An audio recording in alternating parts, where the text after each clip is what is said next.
My name's Angelo, and welcome to We Want Picks. I'm going to break down the entire UFC Nashville fight card, giving you my picks, my predictions, and my bets. Let's talk about UFC 291 first. Great card, a lot of fun, super short. There was only 11 fights, and we did lose one of the best fights on the card, at least one of the more interesting ones. Wonderboy Thompson versus Pereira. Pereira misses weight. Wonderboy says, you know what, I'm 40 years old. I'm done fighting these guys under these weird circumstances. I showed up on time. I showed up on weight. I'm not going to fight him. I'm not going to fight him. So you know what the UFC did? They penalized him. They're not even paying Wonderboy his show money. That is absolutely absurd. I hope this becomes a huge deal. I hope mainstream media gets involved and just highlights how absurd that is. Wonderboy did nothing wrong. That guy showed up on time, on weight, ready to go. His opponent did not. And somehow Wonderboy is penalized. He's not getting paid. It is honestly insane. This is why people always scream there should be a union. This is why people can't stand Dana White. It's stuff like this that's absolutely absurd.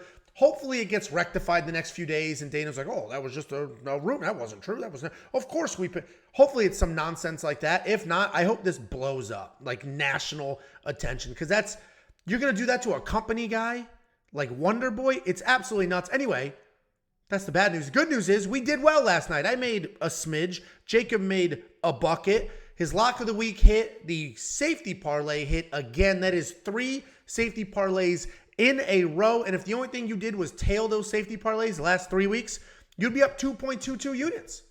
And this card, UFC Nashville, I have a 2-leg and a 3-leg safety parlay. Historically, actually, it gets a little squirrely when I add a 3rd leg, but I do trust it. Premium members, the last couple of weeks, you've had quite a bit of success. And we'll look at that success in a second. But before we do, I just want to highlight the DraftKings ownership projections. This always gets slept on. People sort of so focus on the bets, they forget all the fantasy content we deliver. Not only do you get an optimizer and all the tools, you get DraftKings ownership projections. If you don't know what this is, no problem. If you're a premium member, click on more and then courses. There's a full tutorial on what DraftKings fantasy is, why it matters, what ownership projections are, and all of that. If you do know what it is, then you know we beat out every single person, company, Patreon, massive organization on this planet. We beat every single one of them with our DraftKings ownership projections, and this is not the first time we've done it. There are companies dedicated to fantasy. The only thing they do is provide fantasy content, and they charge $100 or more a month. We give you the exact same stuff, and we're charging you $10, and it includes everything, and we beat them. Shout out to the kid. I pay somebody to put these together. I don't put these together. I pay somebody to put these together. Shout out to him because week in and week out, we crush the ownership projections. And our community crushes their bets. I was tagged in, sent, tweeted, DM'd, put in the Discord from premium members only. Tickets I show here are only from premium members. $53,000 in winnings. And you know what the most impressive part about that is? It was a flood of normal size tickets, meaning if one guy is like, oh, I won 50 grand, it's pretty easy for me to say, oh, 52,000, it all came from one guy. These are tickets, yes, there's 1,000s, 2,000, 3,000, there's a 7,000. The rest are 500, 250, 600, 800. These are people that put their time in, put their effort in, did their own research, listen to what Jacob and I had to say, use the tools, use the information, put that all together and threw some really solid bets out there. Congratulations to all of you. I love every single one of these tags. I love highlighting these, and I'm going to continue to reinforce that we have the sharpest community in this space. Am I going to get every bet right? No, of course not. I thought Rogerio de Lima was the lock of the card. How stupid do I look? But are we going to provide tools, insight, information, and everything that you need that you can put together so you can join these people? Of course we are. And it's only $10 a month. WeWantPicks.com, click become a member. It is freaking $10 a month. I can't emphasize how small of amount of money that is. $10 a month. If in 1 month you get 2 coffees, you've spent more money than premium membership. $53,000 in winning tickets were sent to us. Guys, great job on that card. Couple of landmines there, and a lot of you seem to have avoided them. Congratulations again. If you decide to join these fine folks and become a premium member, not only are you going to get the picks, the bets, the raw notes, the DraftKings optimizer, you're also going to get the line movement tracker. This week, very interesting. 3 fighters have full-blown flipped from underdog two favorite. 7 fighters have had 20% line movement or more. Wild card for the line movement tracker. You're also going to get detailed data, metrics, and analytics, information that you can use to make your own decisions. Again, WeWantPicks.com. Just click become a member at the top. It is only $10 freaking a month, and I'll send you $50. That's 5 months of membership. And the only thing you need to do is go to WeWantPicks.com/bets. Sign up with any one of our betting partners using our links, and I'll send you $50 as a thank you. It's affiliate marketing. You're going to use the link. That's how they say, oh, Angelo sent this person. You're going to make an account. You're going to make a little deposit. And then I'm going to send you $50 as a thank you. WeWantPicks.com/bets. Use the link, sign up, make a deposit, and we will send you $50. Let's go ahead and break down this card. Only 11 fights. I am sure they will add another one before fight day, but there are only 11 fights on this card.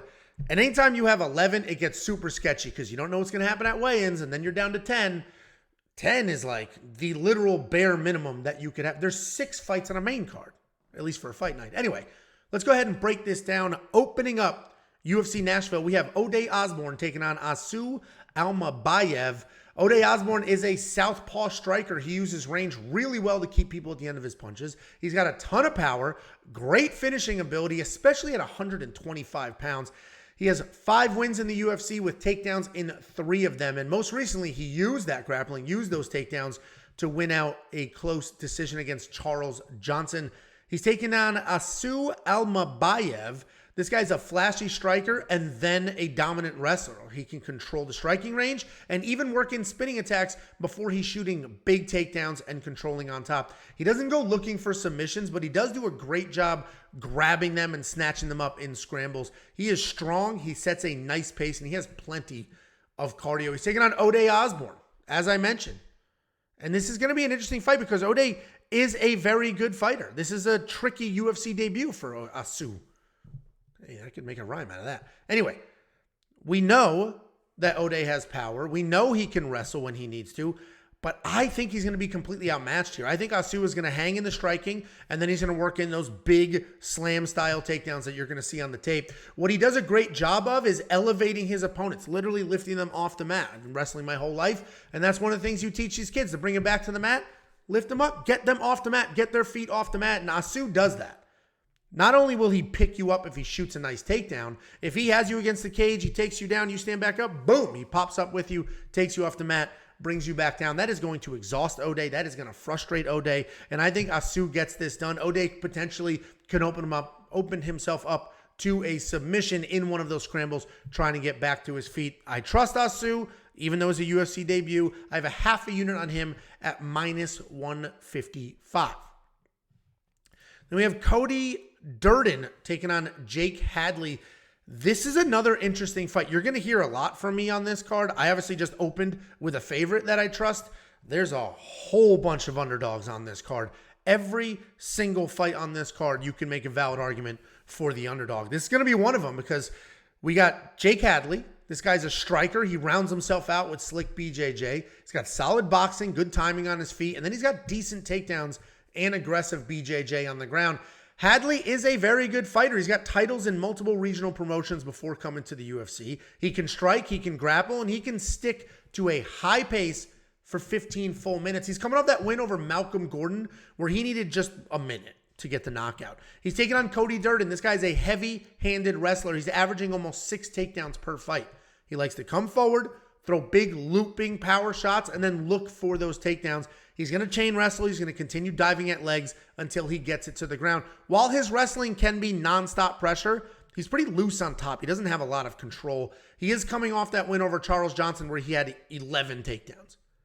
And I don't know how many times I have to emphasize, 11 takedowns means his opponent got up 10 times. And we know Charles Johnson's got a very good get-up game, but Cody Durden, all this time getting the takedowns. He does rack up control time, holding the leg, stuff like that, but people are popping right up on him every single time.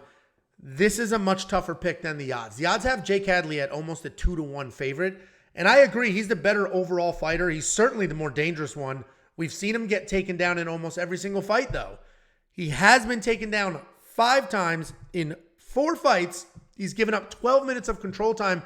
Cody has gone full cringe with his personality. It's honestly like, it's annoying. It's very, like, any interview I see, he's got the stupid glasses and it's annoying as shit. Anyway, he's been looking good, man. He's been looking very, very good. He can set a nonstop wrestling pace. He can definitely get a big upset win here. My gut is saying Cody for the upset. I'm going to wait for the props to drop and see what kind of bet I want to place there. But if I'm lucky, this line's going to continue to move. Jake's going to become an even bigger favorite. And then I'm definitely going to bet on Cody. So I'm going to eat my own dog food here. I'm going to watch the line movement tracker. And if Cody continues to inch down, more plus money, then I'll probably hit him by the end of the week. I said that last week about CJ Vergara, and I didn't pull the trigger. I'm going to do that this week, though, because I'm not going to miss out on something else like that, because I think Cody could absolutely get it done. And if the betting public is going Jake Hadley all the way, I'll go ahead and hop on the other side. Then we have Jeremiah Wells taking on Carlston Harris. Jeremiah is still undefeated in the UFC. He has 3 stoppage wins. He's a well-rounded guy. He showcased his striking with knockouts over Court McGee and Warley Alvarez, and then his grappling with a takedown and submission over Blood Diamond, Mike Mathetha. I don't know why I love saying Mike Mathetha. Anyway, and then he had a wrestling clinic over Matt Semmelsberger in his last fight. He fights like a big, powerful striker with explosive hands, but it's easy to forget that this dude is a BJJ black belt, and he's an accomplished one at that. He throws wild, he throws with intent, but the reality is all of that is just there to set up the BJJ. I mentioned he's coming off that very dominant win over Matt Semmelsberger, and I'm joking about dominant because, yes, he had 6 takedowns, but he was dropped twice and almost finished. But he did showcase how tough he is, that he dropped, came back up, and then did the hardest thing you can do, which is wrestle, grind. Taking on Carlston Harris. This guy's a well-rounded guy. He's got pretty wild striking, but he does have some power in there. He's a very slick, opportunistic grappler as well, meaning he's going to snatch up a Darce or even a standing head and arm choke when he sees that opening, when he has that opportunity. His wrestling is solid as well. He doesn't have traditional takedowns like what Jeremiah is going to shoot, but he does have nice body locks. He's got trips, and as soon as you hit the mat, he's working towards something. He's climbing. He's passing. He's immediately doing something. He's coming off that decision win over Jared Gooden, where he had 5 takedowns and more than 9 minutes of control time. These guys are almost identical. They're very similar in skill set and style. They both have power in their hands. They both have takedowns. They both have very good BJJ. I'm going to give the slight edge to Jeremiah in the wrestling and then the edge to Carlston in the striking. Carlston definitely has the better chin as well, right? Because, well, he didn't get dropped twice in his last fight. This is a super close fight, and anyone thinking that Jeremiah is a lock could have a rough night. Ultimately, he is going to be the pick despite being dropped twice in his last fight. He gutted through it. He showed us his toughness. He is 37 years old. Chins are not something that get better over time. I know the graphic says 36, but he turns 37 in like a couple of weeks. Chins are not something that get better over time. We saw some cracks in that. No bet for me because Carlston is dangerous, but I do think Jeremiah is going to get this done. Then we have Hani Barcelos taking on Kyler Phillips. I love Hani Barcelos. I'm a little biased here. I'll tell you that right off the jump. He's taking on Kyler Phillips. Kyler Phillips is a diverse striker and a well-rounded fighter overall. He can strike. He can grapple. His feet are always moving, which makes him difficult to hit and to take down. Most of the time, Kyler does a very good job mixing things up, but he is willing to slug it out and put on a show, and sometimes that's a problem. He has 3 Performance of the Night bonuses, including his only UFC loss to Julian Paiva, where if you look at the stats, he won that fight statistically. He had more strikes, more takedowns, but in reality, he gave up takedowns at the worst possible time and made a few poor fight IQ decisions. He's coming back after a few injuries, nothing major, and then a short USADA suspension that they're saying is a tainted supplement. He's fighting Hani Barcelos. And despite being only 2-3 in his last 5, Hani Barcelos is an incredibly well-rounded guy. Striking-wise, he's got great low kicks, solid volume. He sets a great pace. Wrestling-wise, he's a 5-time Brazilian national champion wrestler who averages around 2 takedowns per fight and has a 93% takedown defense. He's good everywhere, but he definitely has hit a bit of a skid here. He's a little older. He's on the back 9 of his career, and he is coming off that knockout loss to Umar Nurmagomedov, where it's gonna. I hate saying stuff of this because it sounds dumb, but he looked good up until the knockout. So for the couple of minutes before standing and laying down, he actually looked pretty good. Hani's going to be the pick here. He should be the better fighter everywhere. Literally. He should absolutely be better everywhere, just except age and youth. He definitely has the better wrestling. That's without question. His striking is actually very technical. His BJJ is great as well, but he is getting older. He's starting to slow down. And even though he's sloppy, not Hani, Kyler, even though he's sloppy, a high-paced guy like Kyler could give Hani some trouble. If Kyler had big power, I would be very nervous about this, but he doesn't. He's going to come forward. He's aggressive, but he doesn't have that big one punch, send you, put you out power. So Hani's going to be the pick. I think he's going to use some wrestling here to control. This is my last and final time betting on Hani Barcelos. Do not tail this blindly. Don't do it. But I do have a half a unit on Hani at plus 143. He's just so much better. So much better everywhere. And if we didn't just watch him get knocked out, he'd be the favorite. And of course, he got knocked out, so he's not the favorite. But I don't think Kyler's pace. Kyler's definitely not more technical anywhere. So Hani Barcelos going to be the pick. And I mentioned that half a unit bet on him at plus 143. Then we got Billy Quarantillo taking on Damon Jackson. Billy Quarantillo is a very good grappler. He's got solid striking and incredible aggression as well. His striking is not technical, but his offense is effective with almost 8 significant strikes landed per minute. Ultimately, Billy has a weird striking style and fantastic BJJ. He's got those odd movements, if you will. He only has a 23% takedown accuracy, but he does have 10 takedowns in 9 UFC fights. He's coming off that KO loss to Edson Barboza back in April. He's taking on Damon Jackson. This guy's a very good grappler. He snatches things up and scrambles. He's willing to slug it out on his feet as well, and he uses that to set up the takedowns. He doesn't typically have much power, but he does land some heavy shots and then immediately look to shoot at the legs and got to get those takedowns. He's got a low 38% takedown accuracy, but he's got solid control when he gets there. He's coming off that loss to Dan Ige, where he didn't even attempt to wrestle. Everybody knew he wasn't going to be the better striker, and for some reason he didn't. He didn't shoot a single takedown, didn't attempt to wrestle, and then he was finished. And it just showed that there are levels to this game. This is another ridiculously close fight. Gut reaction is Billy's going to win this fight, and Damon's not very good. That's the gut reaction, not the reality, but that's the gut reaction. And it's just not true thinking that Damon's not very good, because before that loss to Ige, who we know is a killer, Damon was on a 4-fight run with both knockouts and submissions. He did look sloppy at times, but he's always grinding. He's always coming forward. He's always trying to make something happen. If this was 2 years ago, Billy would be a lock. I'd be all over Billy Quarantillo, but he definitely looked off in his last fight. Billy is ultimately going to be the pick here, but I'm going to need him to throw out a ton of volume, because I think if he puts that pace, gets Damon backing up, and then gets Damon to shoot sloppy takedowns, and he can defend them well, defend an early takedown, and then have some striking success. His takedown defense is only 58%, so we're going to need Billy to keep that 8 significant strikes landed per minute. We're going to need to keep that there, keep that jab in Damon's face so he's not going to get a clean shot off.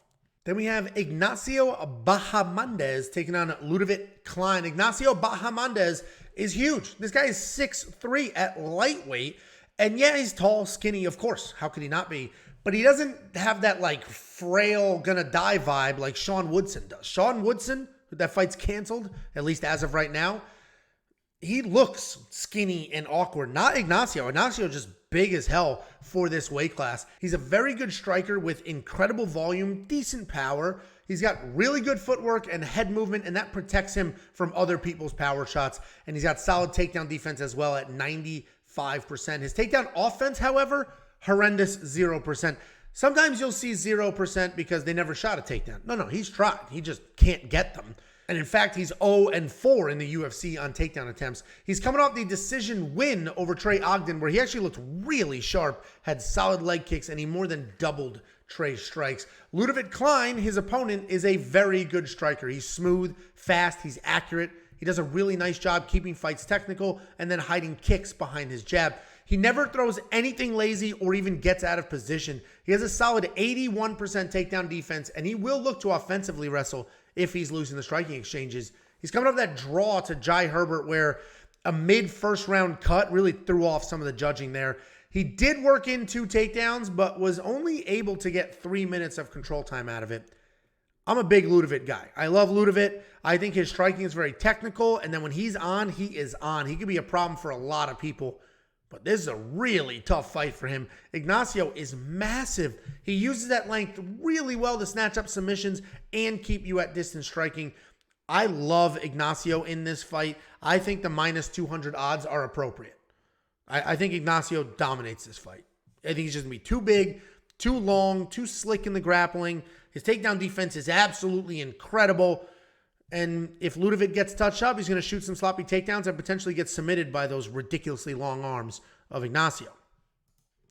Then we have Tanner Boser in his second fight at light heavyweight, taking on Aleksa Camur. Tanner Boser, as I mentioned, second fight at light heavyweight. And while his debut was a dud, I mean, just an absolute dud of a debut, he is still a pretty talented guy. He's got solid hands, very real power. He was athletic at heavyweight, but he was like on the small side. So he had trouble with those larger guys.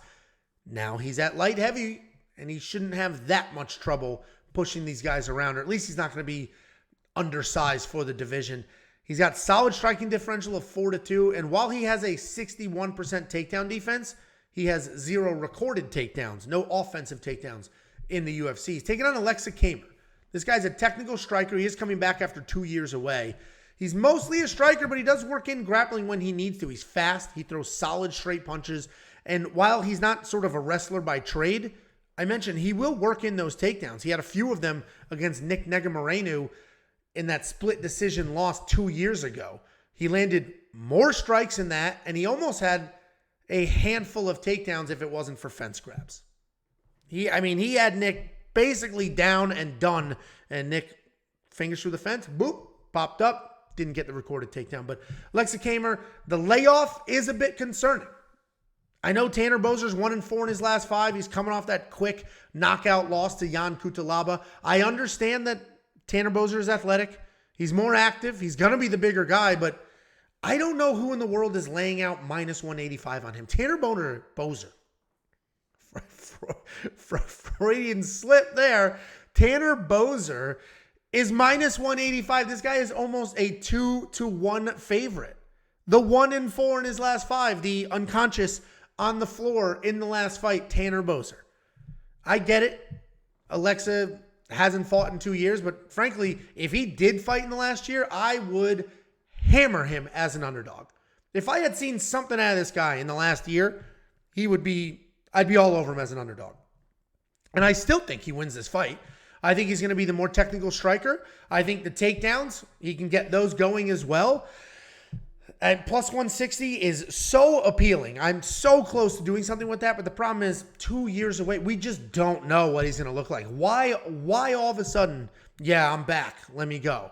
I do think this is the UFC saying, goodbye, Tanner. Here we go. Come here. Lose to this kid. We want to build this kid up. They tried to build him up against Nick, and obviously it didn't go his way. But that was a good fight. He showed some grit. He showed some toughness. He showed he's willing to mix it up. He's a very technical striker. And he said, you know what, let me wrestle to try to lock up these rounds. So I am going to go the Aleksa side. Plus 160 is very appealing. If somehow Tanner Boser continues to be an even bigger favorite, then maybe I will pull the trigger. This might be a weigh-in type fight. Let's see what Aleksa looks like at the weigh-ins. Yeah, we're probably not going to get that plus 160 value, but if he looks decent, we may hit that. I mean, look at Derek Lewis. Me and a lot of other people were like, this guy's a bum. He's got the quit button, blah, blah, blah. He showed up with a six-pack at weigh-ins and then started the fight with a flying knee. That could be an Aleksa Camur type situation. Show up looking great, shredded, 2 years away, working out, doing all the things, and then you're going to get him at plus one, whatever the hell. We'll see what the odds are. Potentially going to do that. So I'll watch the weigh-ins. Make sure if you're a premium member, you have a link to your Discord. Premium membership is on the website. Everything you've ever needed is on the website. But we also have the Discord. The Discord is free for everybody, but then premium members get to unlock specific channels so that when we place bets, when we do things, when stuff happens, you instantly get a notification to your phone. So if you like it, great. If you don't, you put your phone back down. No big deal. Go to the account page, click link Discord, and just put your Discord information in right there. And I don't know, 20 minutes later, it'll be fully linked and you can get those alerts on your phone. Then we have Gavin Tucker taking on Diego Lopes. This is another very, very interesting breakdown. We've got Gavin Tucker. This guy is a high-paced guy. He moves forward with striking. He finishes the distance with takedowns. He's going to come forward, bop, bop, bop, shoot, bop, bop, bop, shoot. He sets a great pace, and while he can be hittable, he is really tough. He averages 3 takedowns per fight. He had 7 takedowns against Billy Quarantillo in 2020. He doesn't necessarily have big one-punch KO power, but between volume and takedowns, he can create openings and get finishes. He's coming back after the 22-second knockout loss to Dan Ige in 2021. He's taking on Diego Lopes. This guy was a regional guy. He got the official UFC call-up a few months ago. It was short notice against Movsar Evloev. And while Diego does not get takedowns fairly easily, he does have solid BJJ, and he is very dangerous. He's a well-rounded guy, but he likes to throw heavy power shots and chase finishes. His striking can get wild when he chases finishes, but he keeps things in combinations, and he likes to methodically work forward until he has the opportunity to just uncork. He did lose the Movsar Evloev fight, but it was short notice, and he had success in more than one scramble. His grappling was showcased in that fight. And he is a grappler. If I had to put him in a bucket, I would put him in the grappling bucket, but he does like to strike and really lets his hands go. And I get it. I get it. Diego Lopes was a lot tougher than people thought he was going to be against Movsar. Movsar was an astronomical favorite. I'm forgetting the number. It was like minus 700, 900, something absurd like that. An astronomical favorite. And that fight was a 29-28 fight where Diego took a round and actually looked pretty good. Everybody thought it was going to be a mauling. Everybody thought Movsar was going to finish this kid, and he showed up. The kid fought. He looked good and was not sort of out of that fight completely. But the reality is that Diego Lopes is a busy grappler, but he gets taken down way too easily. I've seen Gavin Tucker pushing the pace. I see him getting takedowns. I see him staying safe, and I see him riding his way to a win. Diego relies way too much on his just raw jiu-jitsu off his back. Like, he'll play the guard game and do all of that nonsense, and that's just not going to win him this fight. And especially not fights at this level. Gavin's the pick here. I have a half a unit on him at plus 115. That's underdog money. If he wasn't coming off a 2-year absence, I would probably have a full unit on this bet. I get Diego Lopes looked good in that last fight, but this is a lot of recency bias here. People are giving Diego Lopes a ton of credit for not getting finished by a guy who finishes nobody. Gavin Tucker's the pick. Gavin Tucker's the bet. Then we got Dustin Jacoby taking on Kennedy Nzechukwu. Dustin Jacoby is a high-level kickboxer, and during his kickboxing stint, when he was only a kickboxer and not fighting in the UFC, he was ranked number 2 in the world. He does a great job keeping things technical, working your legs. He's really technically sound. He's got good power and volume. He has a 60% takedown defense, but that number is understated, right? His takedown defense is better than that 60%. He's got solid takedown defense. He does a great job making you pay on the way in. You try to shoot a takedown, bop, bop, bop. He's going to hit you. He's going to make you feel it, make you question if you want to shoot another one after. He is coming off 2 losses in a row. The first was a controversial decision to Khalil Roundtree. The most recent, though, was to Azmat Mirzakhanov, where he was knocked down, and that was the first time in his UFC career we've seen him, I don't want to say chinny, but that we've seen him be affected. Taking on Kennedy Nzechukwu. This guy is long. He's powerful. He's got solid takedown defense himself at 80%. He famously is never out of a fight. He has so many come from behind victories. It's absolutely insane. He can be gun shy at times, which is how he even ends up being behind on the scorecards and needing a big one-punch knockout to get it done. But he is coming off that submission win over Devin Clark, where he was almost stopped in the first round. So he's down. And then he came back in the second, poured it on and won. So another come-from-behind victory for Kennedy Nzechukwu there. This card feels like it's going to be an absolute disaster. This feels like it's going to be a dumpster fire. Every single one of these fights could easily go in either direction. That's my warning to you, that this card is sketchy as hell. Dustin Jacoby is going to be the better striker in this matchup. He's going to be more technically sound. He's certainly going to use more techniques than Kennedy does. But Kennedy is so ridiculously dangerous that you need to fight a perfect fight when you're fighting him. You need to be on your game for 15 full minutes, because one mistake at minute 14, boom, Kennedy will get you. He's never out of a fight. We talked about that before. And that's why this is going to be so hard to break down. If I didn't just see Dustin get dropped in his last fight, I would love him in an underdog spot. I would absolutely love him. But the reality is that even though Kennedy is not going to be more technically sound, he's definitely going to be more dangerous. He's going to be bigger. And he has fought the higher slate of competition so far. So the pick's going to be Kennedy, but I'm going to be rooting for Dustin only because I love Dustin, man. That guy's so fun to watch. But Kennedy's going to be the pick here. He's just far, far more dangerous and too sneaky to not jump on him. Then we have the co-main event of the evening. We have Jessica Andrade taking on Tatiana Suarez. And holy crap, is this sport unforgiving. Just 6-7 months ago, whatever it was, Jessica Andrade beat the piss out of Lauren Murphy. Just beat her like a dog. And everybody's like, wow, Jessica Andrade, Jessica Andrade. Then she stepped up on short notice to save the card. Save the card. She fought Erin Blanchfield on short notice. Finished. Then she fights Yan Janan. Finished. Now she's fighting Tatiana Suarez. Maybe finished. It's the ups and downs of this sport are wild. Wild. Just a few months ago, Jessica Andrade, one of the best female fighters on this planet, and now she's going to get smoked 4-1 underdog. But let's go ahead and break it down. Jessica Andrade, former world champion, contender at multiple weight classes. We've seen her at 35. We've seen her at 25. Insanely tough. Insanely strong, very powerful. And that power isn't just punching. Yes, she's got punches in bunches. No, but she's got like legit power in her fists. But she also pick you up, slam you down, push you against the cage, drag you to the ground. And when she can be the bully, when Jessica Andrade can push you around, she can beat almost anybody. But if she can't push you around, she's got nothing else to offer. She is never the more technically sound fighter in a fight, ever. So she relies on the bullying, and she hasn't been able to bully the last couple of opponents. She's not going to be able to bully Tatiana Suarez either because Tatiana Suarez is a high-level wrestler, a very, very, very good wrestler.